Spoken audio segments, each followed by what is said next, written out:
Il y a quelques années, je me suis occupé de la nuisance liée aux ondes électromagnétiques des technologies comme la téléphonie mobile, les puces RFID, le Wi-Fi, le WiMAX, etc.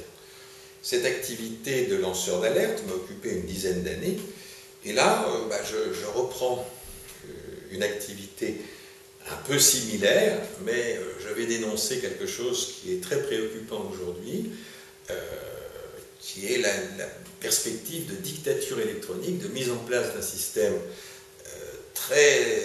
qui porte gravement atteinte à nos libertés et qui est d'ores et déjà en fonctionnement, même si nous ne nous en rendons pas compte, notamment parce que c'est volontairement que nous allons vers l'utilisation de ces technologies, sans prendre garde au fait qu'elles peuvent porter des atteintes extrêmement graves à ces références que nous avons depuis fort longtemps, la vie privée, la liberté, la confidentialité, tout un ensemble d'éléments auxquels nous sommes fondamentalement attachés sont remis gravement en question par la mise en œuvre de ces techniques. Et donc en fonctionnant à nouveau comme lanceur d'alerte, comme je l'avais fait il y a une quinzaine d'années maintenant, sur la nuisance hertzienne, eh bien je cherche à aider les citoyens à prendre un certain nombre de précautions, à prendre conscience de ce péril et éventuellement, et ce serait mon souhait, de prendre en charge leur destinée en essayant d'échapper justement à ce contrôle social dont le caractère totalitaire est patent. Alors de quoi s'agit-il? Eh bien, il s'agit de tout un ensemble de techniques que les progrès scientifiques ont rendu possibles. Il y a déjà, par exemple, les très grandes bases de données dans lesquelles on peut stocker énormément de choses. Par exemple, cette vidéo qui est sur Internet, eh bien, elle est stockée quelque part sur un serveur, et quand je dis sur un serveur, il y a plusieurs serveurs qui fonctionnent en miroir et qui font que si j'obtenais qu'elle soit effacée de l'un des serveurs, rien ne me garantirait qu'elle le soit de l'autre. C'est une première chose. Il y a également les réseaux qui sont maintenant, qui ont des supports très variés. Par exemple, cette vidéo va arriver à vous en partant de chez moi sur une fibre optique. Il y a des réseaux qui utilisent les lignes téléphoniques. Vous avez les réseaux hertziens qui utilisent des stations relais de téléphonie mobile, ou le Wi-Fi ou le WiMAX. Et aujourd'hui, il est pratiquement absolument impossible de se trouver dans un pays développé à l'abri de ces réseaux.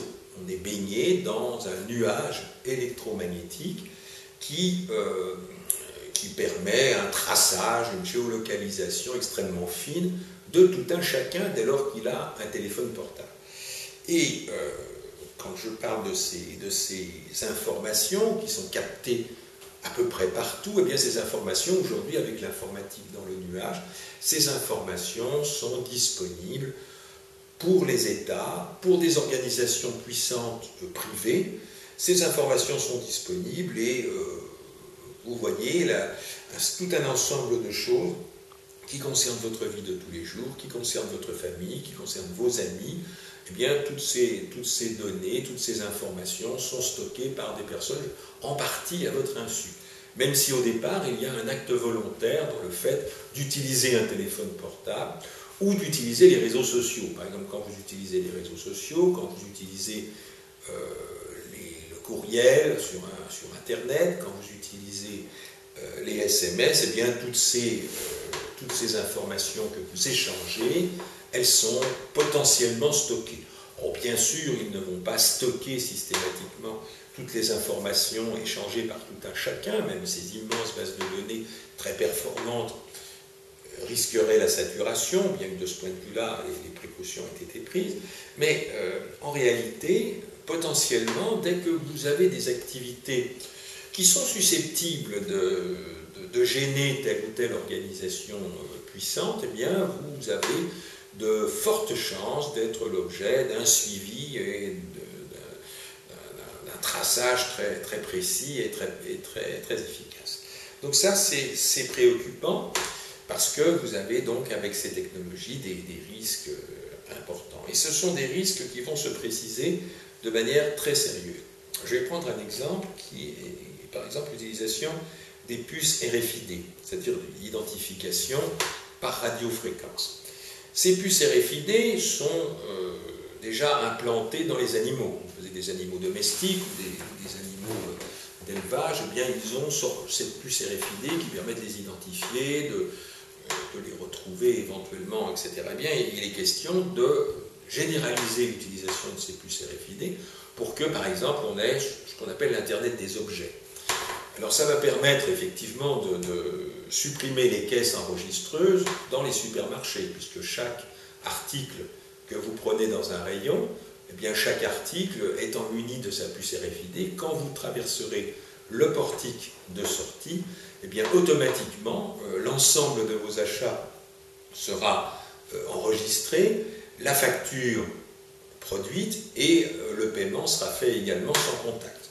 Donc à partir de là, vous avez les professions de caissières, qui sont des professions évidemment qui vont disparaître à plus ou moins brève échéance.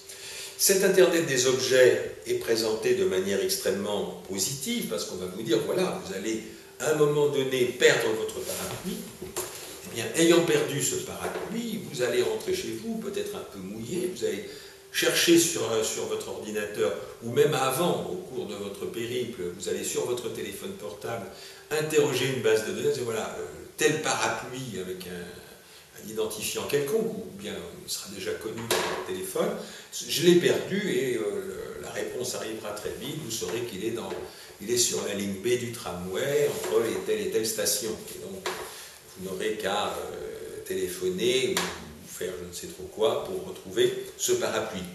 Dès lors, d'ailleurs, quelqu'un qui le trouvera n'aura absolument pas l'idée de l'utiliser pour son propre compte, puisque le parapluie sera de façon indélébile identifié comme étant votre propriété. Donc ça, on aurait l'idée que c'est une excellente chose. Ça va plus loin, puisque maintenant, on envisage, et ça c'est très préoccupant, de pucer les humains. C'est-à-dire qu'il y a déjà, et là encore, sur la base du volontariat, vous avez certains pays, alors il y a des pays qui sont plus perméables que d'autres à l'innovation technologique.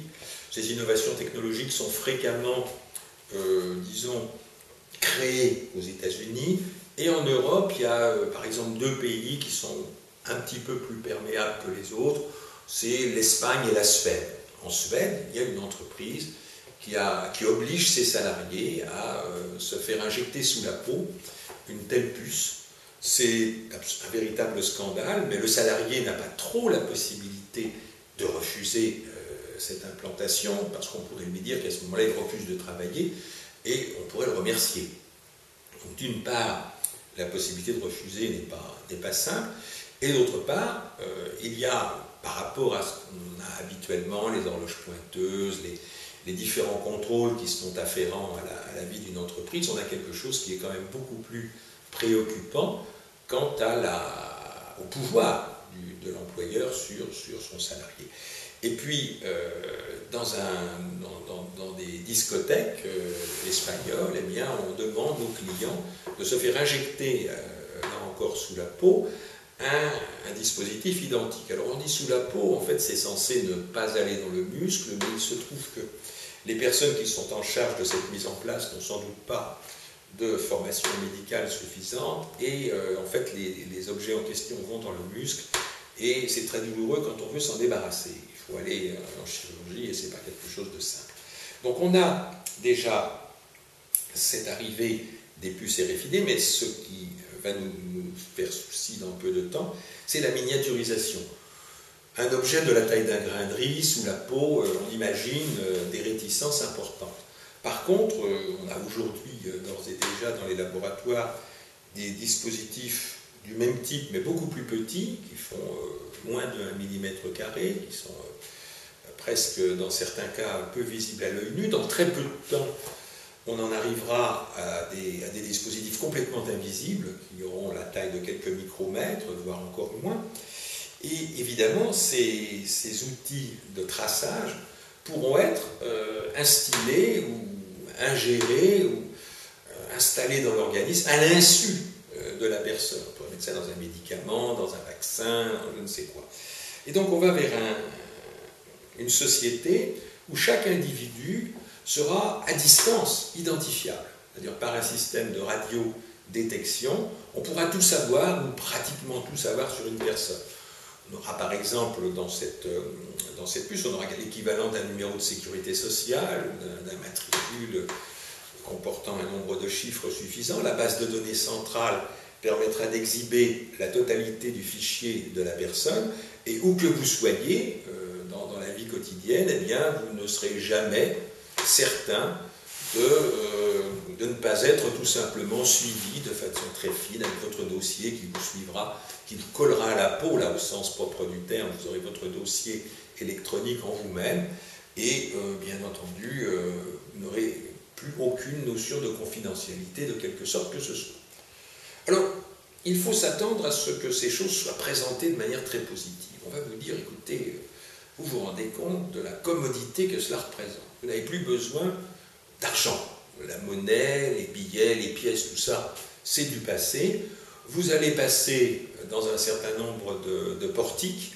Quand vous aurez à payer quelque chose, eh bien, vous le ferez sans vous en rendre compte, ce sera fait de façon totalement automatique. Quand vous aurez à percevoir de l'argent, ben c'est la même chose, vous serez crédité de façon totalement automatique.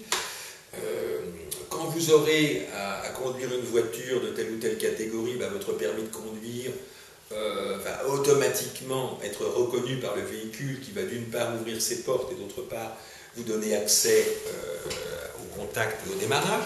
Donc voilà tout un ensemble de choses qui sont extrêmement commodes. Vous avez par exemple un permis poids lourd, ben vous pourrez conduire le poids lourd, mais quelqu'un qui n'a pas le permis poids lourd ne pourra pas le conduire, etc. Il y a tout un ensemble de manières de présenter ces choses-là comme des améliorations décisives de la vie quotidienne grâce aux machines.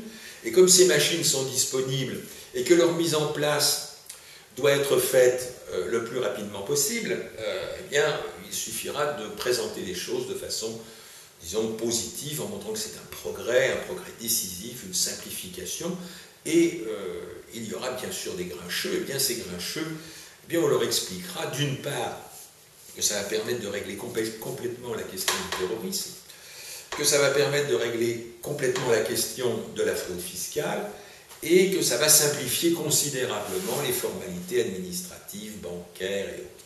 Bon. Ceci, en réalité, n'est pas le fond de l'affaire. Nous traversons aujourd'hui une crise économique gravissime. Il y a, sur le plan géopolitique, des guerres, le chaos qui est installé de façon délibérée dans un certain nombre de régions du monde et qui devrait, malheureusement, nous impacter à notre tour dans les pays développés.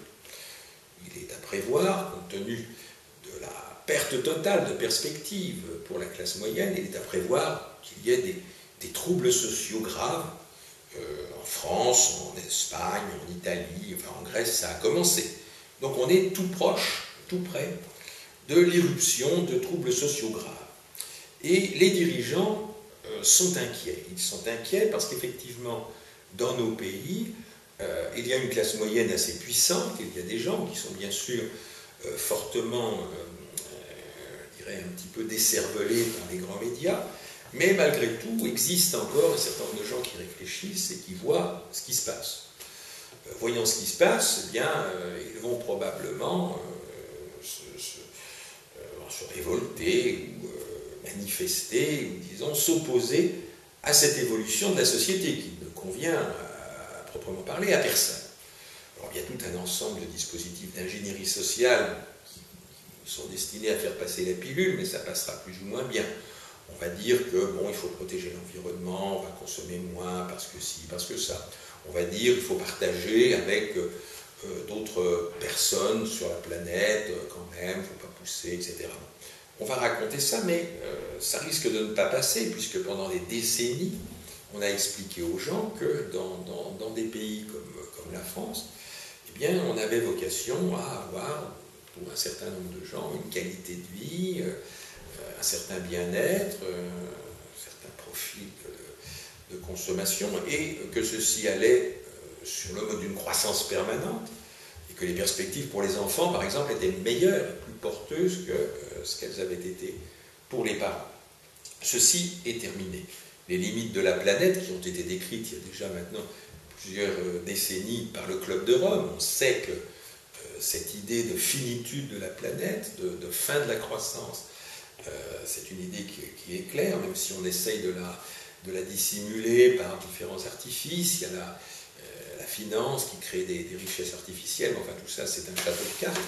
Et dès lors que la croissance c'est fini, que la robotique, et là on en revient à nos techniques, que la robotique va petit à petit remplacer les hommes, qu'on va aller vers un chômage de plus en plus inextricable, de plus en plus incontournable, il va y avoir un problème de marginalisation de populations considérablement nombreuses, il y a pour les dirigeants une crainte, c'est qu'effectivement il y a des troubles sociaux très graves. Et donc la mise en place de ces dispositifs de contrôle, que ce soit les réseaux sociaux, que ce soit les puces RFID, la mise en place de ces dispositifs répond à une attente de l'oligarchie. Cette attente de l'oligarchie, c'est de sécuriser. De sécuriser quoi? De les sécuriser eux.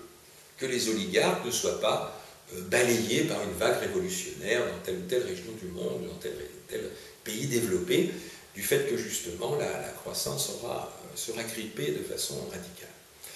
Et ces dispositifs électroniques vont servir à prévenir, à désamorcer, de manière éventuellement très violente, les mouvements de contestation.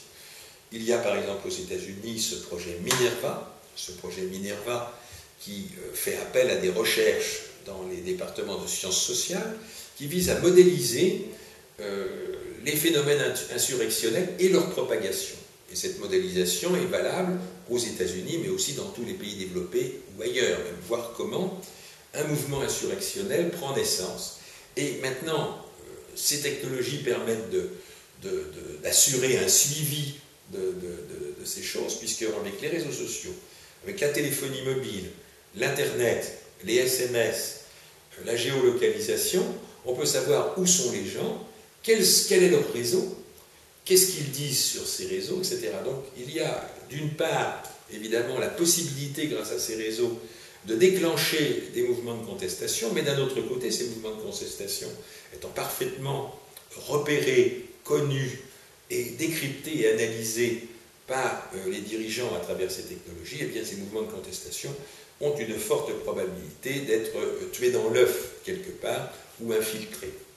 Donc ce sont des évolutions qui sont extrêmement préoccupantes pour la démocratie, parce que la démocratie permettrait de trouver face à l'adversité, telle que par exemple la finitude de la planète, des solutions démocratiques permettrait de trouver des optima, on aurait un choix collectif véritable. Là, au contraire, les oligarques ont envie de tirer leur épingle du jeu et éventuellement se débarrasser de toute contestation qui leur porterait ombrage, et donc c'est une atteinte gravissime à la démocratie et à la liberté.